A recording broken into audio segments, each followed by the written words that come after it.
Right. Okay, can everyone hear me fine? Excellent. Okay, still some people here. Grand. So I'm going to be talking about Kubernetes today. Before we begin, my name's David LiveWyer. I run a consultancy called LiveWyer. We're based in London. We do various things such as cloud hosting migrations, open source training and technology, blah, blah, blah. So what's coming up? We're going to go through a Kubernetes crash course. We're going to go for a simple Kubernetes demo. We're then going to look at a more complicated Drupal 7 test, deploy, and scale demo. So I'm very conscious of the fact that I'm the only person standing between you and pizza. This talk was originally around 40 minutes long, so I'm going to try and cut this back to 20. I do have video presentations, and there is a setting to put it at 1.5 speed, and I am going to use it. Okay, so Kubernetes. Before we go into this, Kubernetes is an open source system to help the deploy with the deployment, the operations, and the scaling of containerized applications. So what do we mean by a container? A container is a complete file system with dependencies. It typically runs a single process. Kubernetes supports two types of container at the moment. That's Docker and Rocket. There are these concepts called volumes, and volumes are exactly what you'd expect. These are mount points within the system, and Kubernetes supports a wide range of different types of volumes. Here's just a few that we've selected: NFS, Gluster, SI, SCSI, Flocker, IBD, EGC, PD, Pods. So pods are a very Kubernetes sort of abstract. This is essentially a logical collection of or grouping of containers and volumes. So volumes are shared across all containers, and they can find each other via localhost. So typically what we found is, and what Kubernetes found is that sometimes you want to be able to deploy containers, but with partners. So you don't necessarily want to put multiple processes in one container. So with this, you know when you're deploying it as a pod, those are all going to be logically found on the same node. Okay, so networking. Each pod shares a network namespace, so that includes an IP address and a port range. So essentially, when you're pinging, say, that IP address, you're pinging these collections of processes, and all of these processes see that IP address, and they all see the port range associated with it. Sets. So this, again, is a very Kubernetes-specific idea. This is a abstract, which is a resource that you set within Kubernetes. And what this does is it essentially sits above or around a group of pods. And it says, for replica sets, it says, ensure a specified number of these pods are running at any one time. For a daemon set, it says, ensure all nodes run at least one copy of this pod. You can also set it to run multiple copies, but that gives you a kind of crash course of what those are doing. Services. So services, think of services as mini load balancers. So these provide a static reference point for changing pod structure. And by that, what I mean is, say if you're scaling up, scaling down, back in the old days, you might have like a config script that would dynamically write template files, restart processes, do all this. Well, what we do is that we hide that sort of continuously changing amount of pods and volumes behind a service endpoint. And that service has a designated DNS name or designated IP address, so your configuration scripts don't have to change. And that was IP tables powered as well. So namespaces. This provides a scope for names. Names need to be unique within a namespace, but not across namespaces. What this means is, say I have two namespaces. I have one development namespace, and I have a staging namespace. Inside those, I have exactly the same groups of pods and services. I can reference inside the namespace a service MySQL, and there'll be no collision, because within the namespace, that is unique. So yeah, it allows logical groupings of resources like dev, stage, prod. Ingress controller. This one's relatively new. And what this allows you to do is it's a resource for specifying for ingress controllers. We'll touch on specifically on ingress controllers later on, but essentially it's a point which allows communication into the cluster. So the default ingress controller at the moment is powered by Nginx, and an ingress controller like resource that you put in there, you can basically say, for this DNS name, I want to route to this service. So it provides a sort of entry point into your Kubernetes cluster. Right, so we have our first demo. And what we're going to do then is we are going to show the controls, and I have to do it on here. So I'm going to show the controls, press play, go full screen, and I'm going to put this bad boy up to high speed. So what we're doing now is we are using Terraform to build a Kubernetes cluster. So this is AWS, where we've just run command. We have everything scripted. This is booting a number of core OS systems which are running cloud config, which have cloud configs for the relative containers and all the other config. So this is building your instances, your security groups, your VPC, your storage, and we're also loading up an RDS instance as well, which I'll touch on later. So I'll assume you, let's go here. We don't need to see all this now, do we, guys? Let's exit full screen. And let's continue. So what we did, we built Terraform, we used AWS cluster, and we built one master server, 4 work servers, and 1 AWS RDS instance. What does that look like? It looks like this. So we've got our 4 worker nodes and 1 master node. Within those 4 worker nodes, we've actually partitioned them, so we've given them some labels. Even though these are all built in exactly the same way, we've given them individual labels, and we'll touch on why we're doing that later. So we have a master system there, which is then communicating with the various services that make up a Kubernetes node here. The typical makeup is we have systemd or upstart, Docker or Rocket. We have kubelet, which is the main agent that runs on the Kubernetes, which talks to the master API. We have etcd, but that's actually just proxying to the main etcd there. And we have this service called proxy. Originally, proxy was a user space program, and we'll touch on what it does later, but it's moved to a kernel space, and it's essentially a proxy for IP table configuration changes. And so we've partitioned this up into client pool, admin services, and client services. And again, we'll touch on why that is in a second. So what we're going to do now is we are going to add in some core services, because at the moment we have a blank cluster. We don't actually have anything running in it. So what we're going to do now, that's running, good, and we're going to go high speed. Here we go. Cool. So what we're doing now is we're creating some namespaces using the kubectl command. What we have on the left here is just an internal tool that we've built to help visualize some of the changes that's happening within inside the Kubernetes cluster.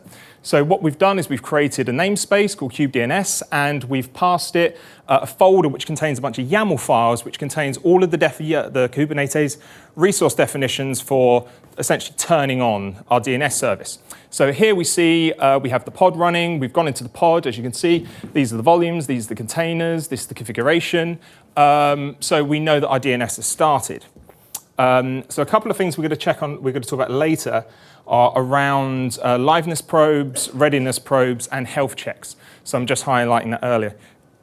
So we go back. Now I believe, so now it's saying container is ready. Again, we'll touch on exactly how important that is later on. So now we're going to load up a ingress server. So now I'm creating the ingress namespace and going through the exact same process again, where I'm passing it a directory full of YAML files, which will essentially give it the instructions to say, pull in these containers inside these pods, create this service, create volumes, etc., etc. And so now we can see on the left that it's loaded up the namespace. Those are running, and we're going to do exactly the same for a very simple NFS server, which will be used later on in the demo. So, right, I'm sure you believe all these are running. So let's exit this, and let's move on. So again, we've created 3 new namespaces. We've created DNS service, pod structure, NFS service pod structure, and an ingress controller and pod structure. So what does that look like? So it looks like this. So now what we've done is we've started to distribute these pods across certain nodes. And we've done this using the labels, which I mentioned earlier. So we have a client services node and we have an admin services node. This could be 5 nodes long, it could be 1 node long, it doesn't matter. Essentially, they all have a common label. So it would then see that as a target to enable these pods on. So on our admin services node, we've got DNS and NFS, and on our client services node, which we're pretty much pointing our internet DNS names to, is running our ingress controller, which is not doing anything at the moment. It's just an Nginx pod. It's sitting there on port 80, 443, but it has no configuration information. There's nothing in there for it to do. So what we're going to do is we're going to do a very basic build of guestbook, and guestbook is one of those. It's one of those examples that everyone uses because it's very simple, but it does serve to illustrate a very good point. So what we have now, I'm going to go high speed. What we're doing now is we are looking at a deployment. We'll touch on what a deployment is later, but essentially this is an example of one of the YAML files, one of the definitions. As you can see, we're specifying the container image, we're specifying a port, and we're also specifying, more importantly at the top, how many replicas of this we should run at any one time.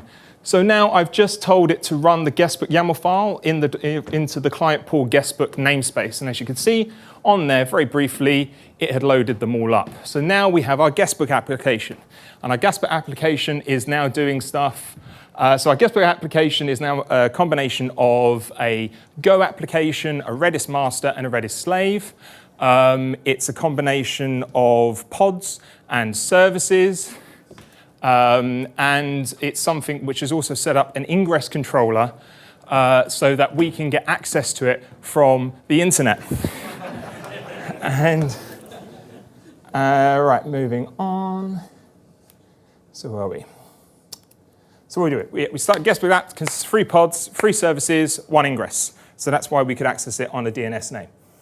So what does it look like? So as you can see, this remains the same, this remains the same, but now we've put in an ingress resource. So now this has kicked in the ingress controller.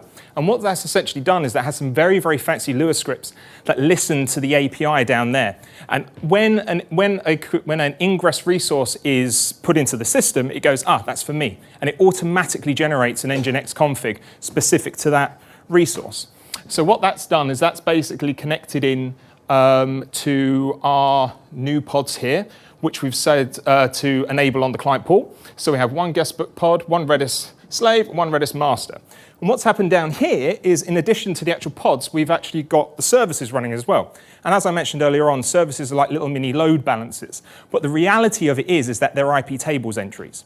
So, and when we put the services definitions into the system, that's told all of the proxies to essentially write IP tables rules saying, if someone's talking to this virtual IP or this sort of service IP, this is where it's got to go. These are the actual IP addresses that it's got to go. And that action goes across these, it goes across that as well.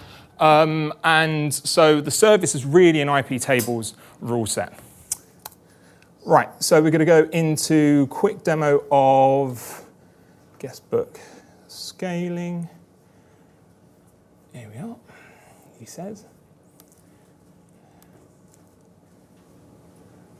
And what we're going to do is just do a quick view of this one. We're going to go through really quickly. This is ludicrous speed. I'm not even going to talk over this.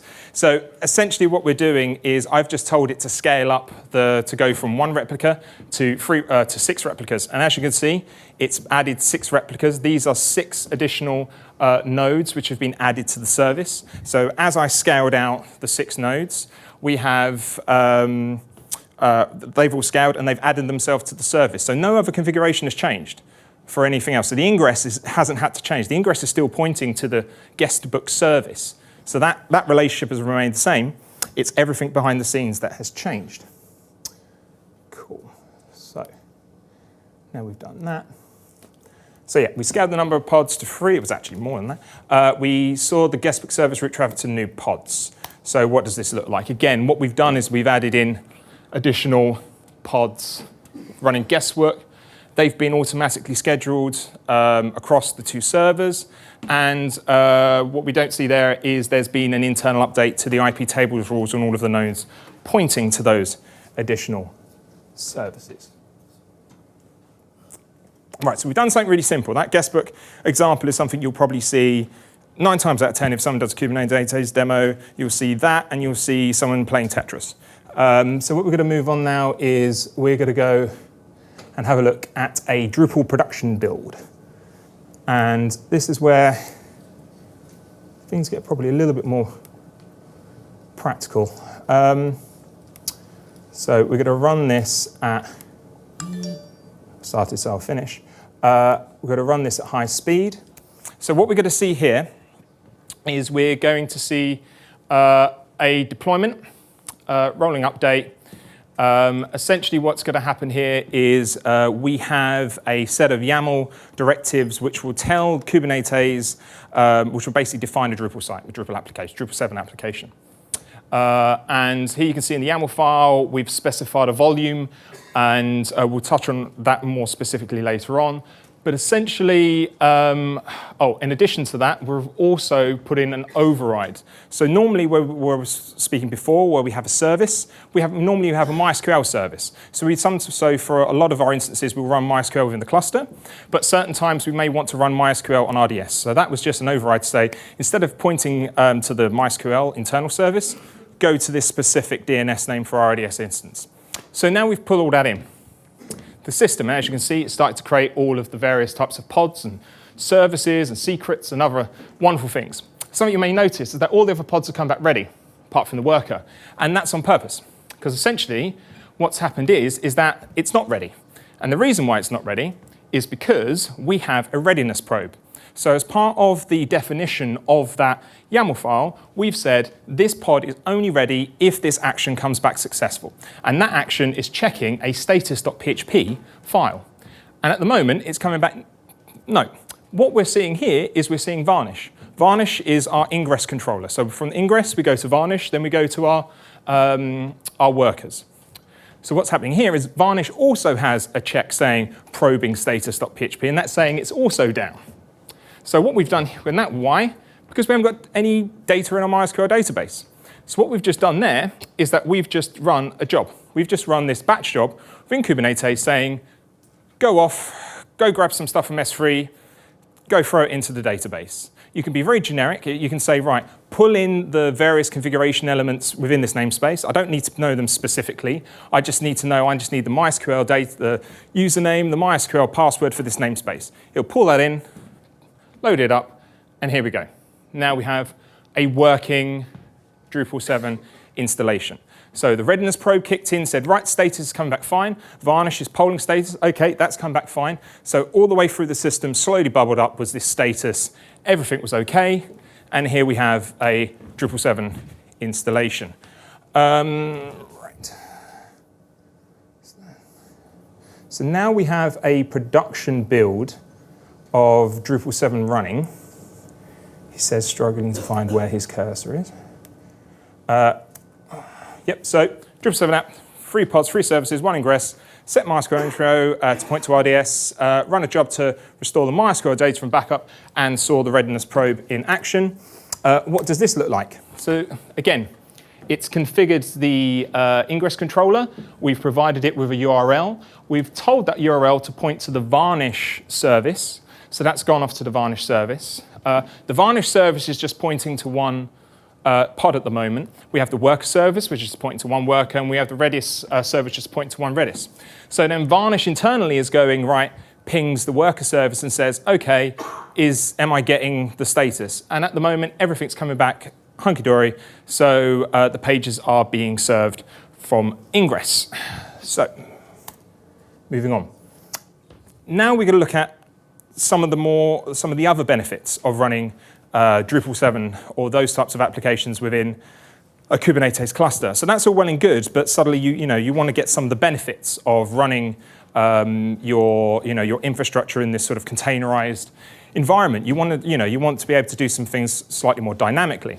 So what we've got here is when I say very quick, it's quite long, but we may go to ludicrous speed on this. So what we're going to do is we're going to show the controls. Start. Right, we're going to go 1.5, guys. what I'm going to do here is we are essentially going to build a GitLab instance. We're going to build a GitLab, and we're also going to start a Jenkins instance. So both these YAML files also have declarations to pull in backups. So this is a completely blank system, and we're telling it to create the namespaces, and then we're going to tell it to then start the YAML definitions. So the YAML definitions is going to go off, it's going to pull in the containers, it's going to set up the volumes, it's going to start a job, that's going to pull data in from S3, that's going to get piped into the containers volumes, and then we've got ingress. Ingress is going to set up the domain names to say, right, point to this service. We're going to have readiness checks to make sure that that data is in there before the ingress will actually start to direct traffic to the system. So what we're going to do is we're going to briefly go to ludicrous speed. Look at that. So what we're going to do now is we are going into GitLab just to prove that there's data there. We're going to go to Jenkins just to prove that there is data there. And that's coming back. There we are. So we have one repo and we have one build job as a demonstration. So standard Drupal 7 code base. Yep, this is what we'll be working with today. Let's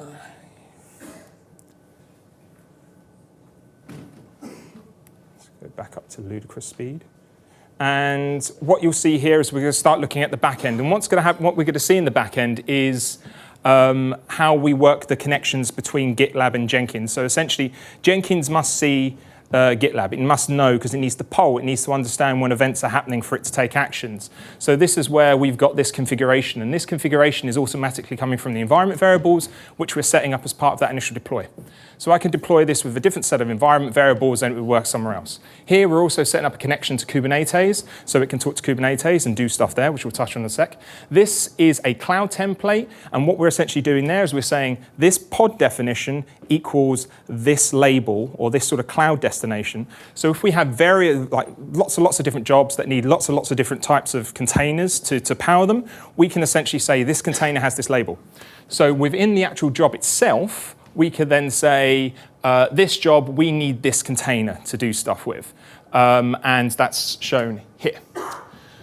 So that's what we're saying there. We give it the Jenkins label, so now we know that it's going to load up that pod with that container as a Jenkins slave. Yep, we're showing some other stuff there to say it's polling every 2 minutes. Trigger command, we'll touch on that later. And we have 3 very basic jobs just to illustrate a point. Or builds. Normally this would go through in a workflow, but for this, trying to keep it simple, we have the top, which is doing a build of the data. We have the middle, which is doing a build of a test environment. And at the bottom, we are going to be running some tests on that development environment. So now we are going to go to our example code base. Here we go, standard Drupal. We are going to create a new branch called release 113. And we are going to then run drush commands to pull in web forms, because this installation doesn't have web forms. We're going to add it. We are going to commit it. And then I am going to speed this up slightly.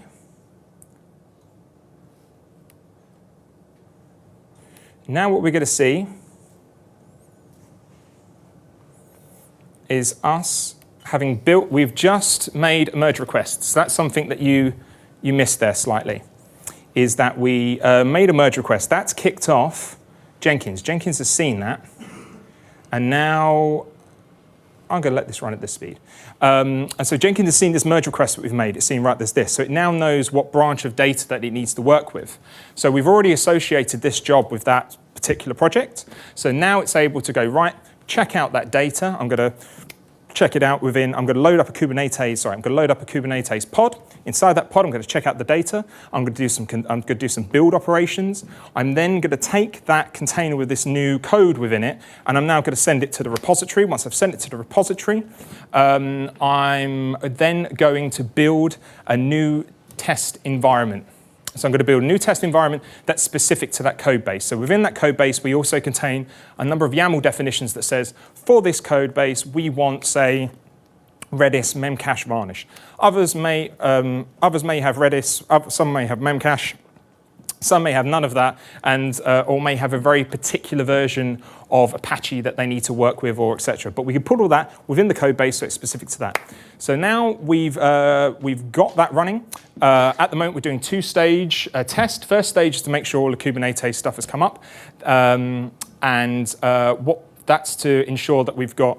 No, the first stage is to check that we've run the backup, the database restore job. So once that comes back okay, we then run stage 2, which is to make sure that the 500 error is gone away, that we're 200ing on the close, on the node. And there you see we have a destination URL, and off that destination URL, we've run a number of bhat tests. So that's all happens dynamically within our Kubernetes cluster. We've not had to provision any additional hardware.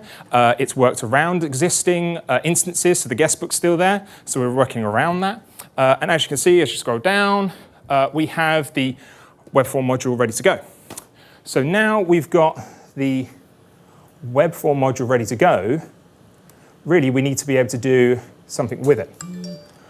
Started to finish.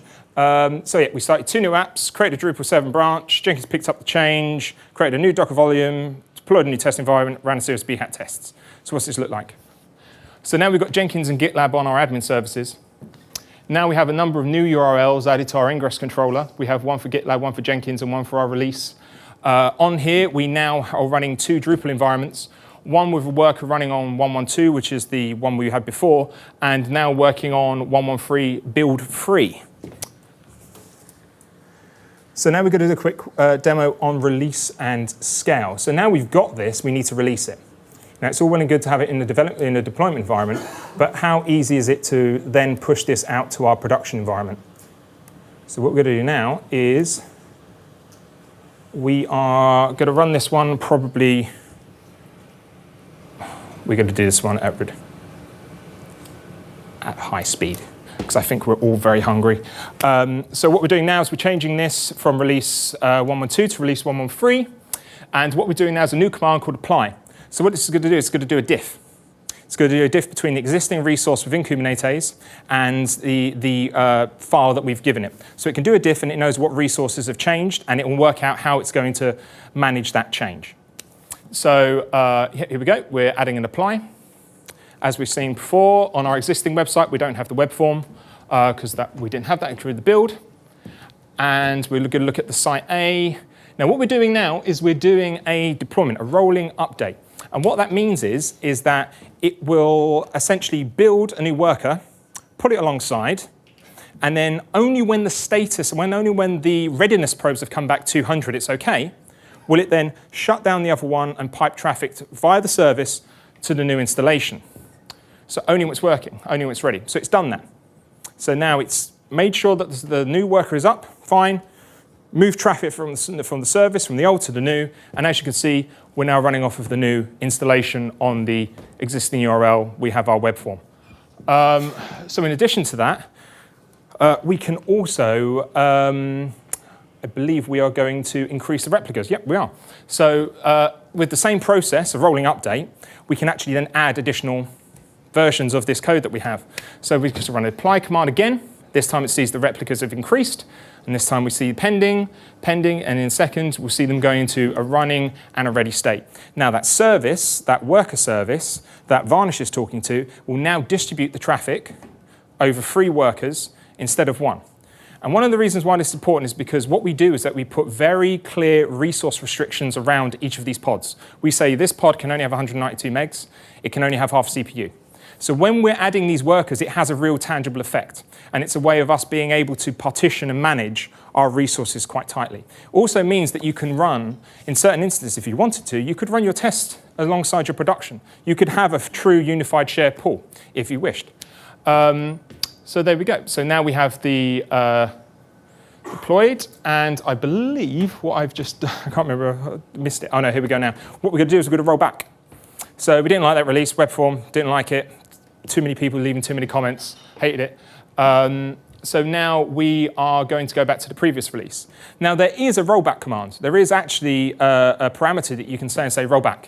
Each time you run a deployment, it keeps a history of all the previous commands. So we could actually just run a rollback.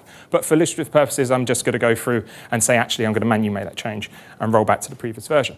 And I believe it happened behind me. What we got? We're nearly there. So I believe he says, again, trying to find, where the cursor is. Yeah, so what do we run a rolling update to release new code. We scaled our worker pods from 1 to 3. So what does this look like? So again, we now have the various releases all working across the various client pool, and the ingress controller remains the same. The service definition has been updated to point to these new controllers. So to summarize, Kubernetes is not just for microservices. It gives you an amazing amount of flexibility. It really does. It has an excellent community. Really, really good community, and there is quite a heavy London-based community as well. It has a detailed and exciting roadmap. This is not something we could say 6 months ago. It was very much cloak and daggers, but now they've done an amazing amount of work of opening up information around the project and detailing the roadmap. There are a large number of special interest groups that are on Slack and in community hangouts, etc. So it's a very, very accessible project to get involved with, and you can use it today. Okay, so that's it. Thanks for listening.